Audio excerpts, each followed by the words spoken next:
Hello, today we will guide you through how to add custom connectors in Claude AI App. To begin, open Claude and go to a new chat. Starting from the main chat interface helps ensure you are in the right place before moving into the settings area. If Claude is already open in your browser, you can simply use the existing window and navigate from there. Once you are on the Claude screen, look to the bottom left corner and click on your profile account.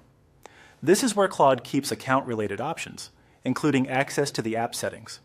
If you do not see it right away, pause for a moment and scan the lower left sidebar carefully. After the account menu opens, click on Settings. This will take you to the area where you can manage preferences, workspace options, and connection-related features.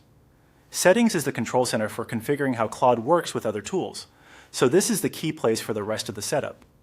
Inside Settings, click on Connectors. This section is specifically designed for linking Claude with external services or custom endpoints.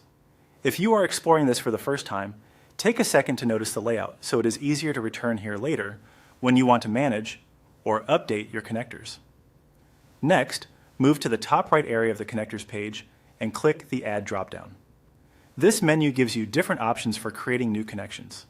Be sure to select from the dropdown rather than clicking elsewhere on the page, since the custom connector option is nested there. From that menu, click Add Custom Connectors. This opens the form where you can define a connector manually. Custom connectors are useful when you want Claude to communicate with a server or service that is not already included as a built-in option. In the form, paste the sample server into the appropriate field. Make sure the server information is copied correctly and inserted exactly where it belongs, since even small mistakes can prevent the connector from working as expected. If needed, paste carefully and double-check the formatting before moving on. Then enter the sample name. This name is simply there to help you identify the connector later, so choose something clear and recognizable.